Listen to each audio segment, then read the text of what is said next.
नमस्कार. कधी विचार केलाय की आपलं भाग्य, आपली किस्मत ती खरोखर बदलता येऊ शकते का? आजच्या या विशेष विवेचनात आपण एका आध्यात्मिक प्रवचनातील शिकवण समजून घेणार आहोत, जी आपल्याला भाग्यवान बनण्याचा मार्ग दाखवते. चला तर मग हा प्रवास एकत्र सुरू करूया. तर मग सगळ्यात आधी दोन गोष्टींमधला फरक समजून घेऊया. एकीकडे आहे सौभाग्य आणि दुसरीकडे आहे दुर्दैव.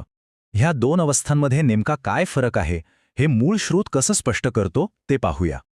एक कल्पना करून बघा, एक असं जग जिथे दुःख नाही, आजारपण नाही, मृत्यू नाही, सगळं कसं निरोगी आणि सुखी. यालाच म्हटलंय सत्ययुग किंवा भाग्यवान अवस्था.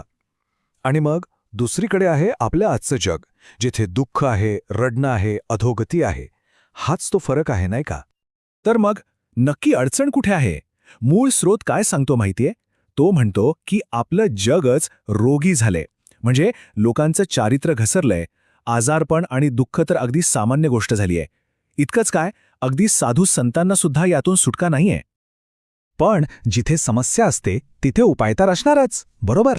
चला तर मग बघूया की हे चारित्र्य आणि आपलं भाग्य सुधारण्यासाठी नेमका कोणता मार्ग सांगितला आहे.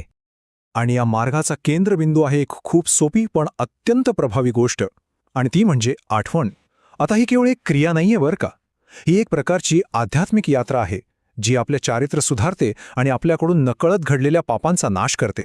आणि या आठवणीच्या सरावाचे परिणाम कसे दिसतात ते 3 स्पष्ट टप्प्यांमध्ये समोर येतात. सगळ्यात आधी आपलं चारित्र्य सुधारायला लागतं, त्यानंतर पापांचा नाश होतो आणि शेवटी आपण त्या विजयमाळेचे मणी बनण्यास पात्र ठरतो. आणि यातली सगळ्यात इंटरेस्टिंग गोष्ट काय आहे माहितीये? आपल्याला हजारो गोष्टी नाही आठवायच्या आहेत. हे परिवर्तन घडवण्यासाठी फक्त आणि फक्त एकाच अस्तित्वाची आठवण करायची आहे. यामुळे निर्विकारी बनण्याचा म्हणजे वाईट सवयी सोडण्याचा मार्ग खूप सरळ आणि सोपा होतो. पण प्रश्न उरतोच की ही आठवण करायची का? याचं उत्तर मिळवण्यासाठी आपल्याला आत्म्याच्या प्रवासाचं एक खूप मोठं रहस्य समजून घ्यावं लागेल. आणि ते रहस्य समजून घेताना एक महत्त्वाचा प्रश्न समोर येतो,